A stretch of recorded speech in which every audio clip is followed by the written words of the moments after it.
छत्रपती शिवाजी महाराजांचा पुतळा दुर्घटनाग्रस्त या घटनेचा निषेध करण्यासाठी ठाणे राष्ट्रवादी काँग्रेसचे मूक आंदोलन। मालवण येथील राजकोट किल्ल्यावरील छत्रपती शिवाजी महाराजांचा पुतळा दुर्घटनाग्रस्त। घटना संतापजनक आणि मनाला वेदना देणारी आहे। महाराष्ट्रातल्या जनतेमध्ये संतापाची लाट या घटनेमुळे पसरली आहे। महाराष्ट्र राज्याचे मुख्यमंत्री एकनाथ शिंदे व उपमुख्यमंत्री तसेच गृह खाते सांभाळणारे देवेंद्र फडणवीस या दोन्ही नेत्यांना विनंती आहे की या दुर्घटनेसाठी जबाबदार असलेले शिल्पकार, कन्सल्टंट, कंत्राटदार, सरकारी PWDचे अधिकारी या सर्व संबंधितांवर कठोर कारवाई करायला हवी आणि ही कारवाई शब्दातून नाही तर कृतीतून महाराष्ट्रातील जनतेला दिसायला हवी। तसेच लवकरात लवकर तिथे युग पुरुष छत्रपती शिवाजी महाराज यांचा पुतळा पुन्हा उभारायला हवा। हे काम महायुतीने त्वरित करायला हवे। राष्ट्रवादी काँग्रेसचे राष्ट्रीय अध्यक्ष व महाराष्ट्र राज्याचे उपमुख्यमंत्री अजित पवार यांनी महाराष्ट्रातील 13 कोटी जनतेची या घडलेल्या घटनेबद्दल जाहीर माफी मागितली आहे। आम्ही जरी सत्तेत असलो तरी झालेल्या दुर्दैवी घटना ह्या संतापजनक आहेत। यामुळे ठाण्यातील राष्ट्रवादीच्या कार्यकर्त्यांनी या घटनेच्या निषेधार्थ जाहीर मूक आंदोलन केले, असे मत माध्यमांशी संवाद साधताना प्रदेश प्रवक्ते, ठाणे व पालघर समन्वयक, ठाणे जिल्हाध्यक्ष आनंद परांजपे यांनी व्यक्त केले। राष्ट्रवादी काँग्रेसचे राष्ट्रीय अध्यक्ष व महाराष्ट्र राज्याचे उपमुख्यमंत्री अजित पवार यांच्या आदेशानुसार प्रदेश प्रवक्ते, ठाणे व पालघर समन्वयक, ठाणे जिल्हाध्यक्ष आनंद परांजपे यांच्या नेतृत्वाखाली राष्ट्रवादी काँग्रेस पार्टी ठाणे शहर जिल्हा यांच्या वतीने छत्रपती शिवाजी महाराज पुतळा तलावपाली ठाणे येथे मूक आंदोलन करण्यात आले।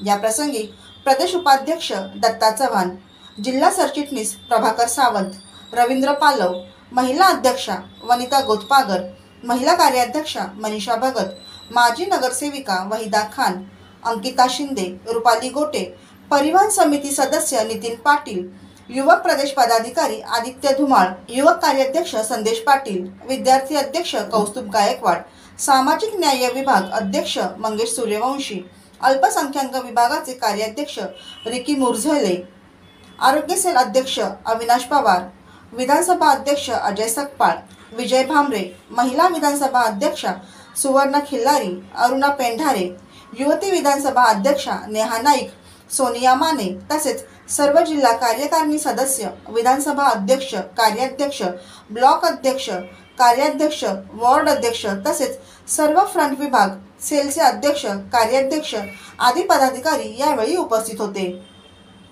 ब्युरो रिपोर्ट, जनादेश। आपली माणसं, आपला देश, पाहत रहा जनादेश। शासन गोविंद पथकांच्या पाठीशी खंबीरपणे उभे। लाडकी बहीणप्रमाणेच सुरक्षित बहीण ही जबाबदारी शासनाचीच। हे शासन गोविंद पथकांच्या पाठीशी नेहमी खंबीरपणे उभे आहे आणि यापुढेही राहील। शासनाकडून गोविंदांसाठी जे जे शक्य आहे ते सर्व काही करण्यात येईल। लाडक्या बहिणीप्रमाणेच सुरक्षित बहीण ही जबाबदारी देखील शासनाचीच आहे। शासनाने ही जबाबदारी निश्चितपणे स्वीकारली आहे। हे शासन कोणत्याही गुन्हेगाराला सोडणार नाही, अशी ग्वाही मुख्यमंत्री एकनाथ शिंदे यांनी दिली। प्रताप सरनाईक फाउंडेशन आणि संस्कृती युवा प्रतिष्ठान आयोजित दहीहंडी उत्सवात ते बोलत होते। यावेळी खासदार नरेश म्हस्के, आमदार प्रताप सरनाईक, पूर्वेश सरनाईक, संस्कृती युवा प्रतिष्ठानचे इतर सर्व पदाधिकारी, विविध गोविंदा पथके व गोविंदाप्रेमी नागरिक मोठ्या संख्येने उपस्थित होते। मुख्यमंत्री एकनाथ शिंदे म्हणाले, हा खेळ पाहून आम्हालाही आमचे बालपण आठवते। आम्हीही आमच्या लहानपणी या खेळात उत्साहाने सहभागी होऊन दहीहंड्या फोडत असू। आता हा उत्सव 7 समुद्राकडे पोहोचलाय। प्रो कबड्डीप्रमाणेच प्रो गोविंदा खेळ झाला आहे। शासनाने या खेळाला साहसी खेळ म्हणून मान्यताही दिली आहे। आमदार प्रताप सरनाईक यांनी या खेळामध्ये खूप लक्ष घालून या खेळाला लोकप्रिय बनविण्यात मोठा हातभार लावला आहे। त्यांनी या खेळाची व्यापकता वाढवली आहे। त्यातला साहसीपणा व धोका लक्षात घेऊन सर्व गोविंदांचा विमा काढण्याबाबत शासनाकडे मागणी करण्यात आली होती। शासनाने ही मागणी तात्काळ मान्य केली। सर्व गोविंदांचा विमा काढण्यात आला। पुढे मुख्यमंत्री म्हणाले, असे असले तरी हा उत्सव सुरक्षितपणे साजरा करणे ही आपली जबाबदारी आहे। आपले कुटुंबीय आपली वाट पाहत असतात। 2011 या वर्षी 9 थरांचा विक्रम या दहीहंडी उत्सवात झाला होता। जय जवान या मित्रमंडळाने हा विक्रम केला होता आणि याची नोंद गिनीज बुक ऑफ वर्ल्ड रेकॉर्डमध्ये झाली होती।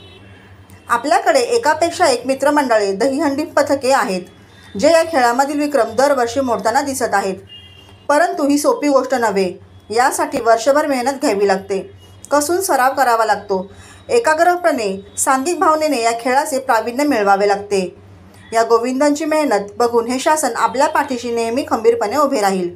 जे जे शक्य आहे ते सर्व काही गोविंदांसाठी करण्यात येईल. मुख्यमंत्र्यांनी शेवटी महिला गोविंद पथकांचेही विशेष अभिनंदन केले. ब्युरो रिपोर्ट, जनादेश. आपली माणसं, आपला देश, पाहत रहा जनादेश. महाराष्ट्रातील भगिनींना आधार देणारी राज्य शासनाची मुख्यमंत्री माझी लाडकी बहीण योजना. या योजनेअंतर्गत अल्प उत्पन्न गटातील 21 ते 65 वयोगटाच्या भगिनींना मिळणार दरमहा 1500 रुपयाची मदत. अर्ज करण्यासाठी 31 ऑगस्ट 2024 पर्यंत मुदतवाढ. कुटुंबाचं वार्षिक उत्पन्न 2.5 लाख रुपयांपेक्षा कमी असलेल्या महिला पात्र. कुटुंबाकडे पिवळं किंवा केशरी रेशन कार्ड असल्यास उत्पन्नाचा दाखला आवश्यक नाही. पांढरं रेशन कार्ड असेल किंवा रेशन कार्ड नसेल तर कुटुंबाचं वार्षिक उत्पन्न 2.5 लाखांपेक्षा कमी असल्याचा दाखला आवश्यक. योजनेसाठीचा ऑनलाईन अर्ज नारी शक्ती दूत ऍप वरून किंवा पोर्टलवर भरता येईल. ज्या भगिनींना ऑनलाईन अर्ज भरता येत नसेल त्यांच्यासाठी अंगणवाडी, ग्रामपंचायत, वॉर्ड ऑफिस, सेतू सुविधा केंद्रामध्ये किंवा आशाताई बचत गटाच्या CRP यांची मदत उपलब्ध. आता आपल्याला अभिमानानं म्हणता येईल, सुखी आणि सुरक्षित आहे माझी लाडकी बहीण.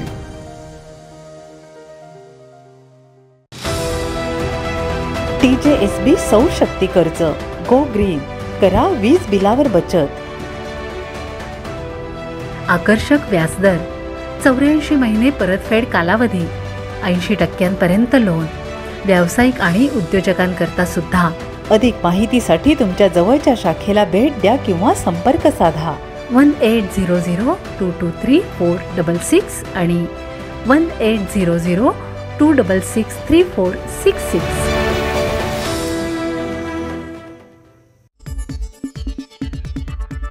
आपली माणसं, आपला देश, पाहत रहा जनादेश. 38 वर्षांपूर्वीचे मित्रमैत्रिणी स्नेह मेळाव्याच्या रूपाने एकत्र. तब्बल 38 वर्षांनी हनुमान विद्यालय शिंदेवाडी येथील 1985-86 या बॅचमधील विद्यार्थ्यांनी एकत्र येऊन स्नेह मेळावा साजरा केला. रयत शिक्षण संस्थेच्या या शाखेतील विद्यार्थी 1985-86 या काळात 10वी मध्ये शिकत होते. पूर्वीच्या काळी 5-6 खेडेगावात एकच हायस्कूल असायचे. शिंदेवाडीच्या शाळेत आसपासच्या गावातून अनेक विद्यार्थी येत होते. 10वीची परीक्षा झाल्यानंतर पुढे आपापल्या मार्गाने प्रत्येकजण कार्यरत राहिले. कोणी सरकारी कर्मचारी झाले, कोणी राजकारणात यशस्वी झाले, कोणी प्रगतशील बागायतदार झाले, कोणी व्यापार उद्योग करू लागले. जरी एकमेकांपासून दूर असले तरी प्रत्येकाची एकमेकांना भेटायची ओढ होती. त्यानुसार नियोजन ठरले. त्या काळी शिकवायला असणाऱ्या सर्व शिक्षकांशी संपर्क केला आणि शिंदेवाडी हायस्कूलच्या प्रांगणात या सर्वांची भेट झाली. जुन्या काळच्या अनेक गमती जमती, अनेक आठवणी सांगत हा समारंभ सर्वांनी साजरा केला. मुलींनी मुलांना राखी बांधून रक्षाबंधन साजरे केले.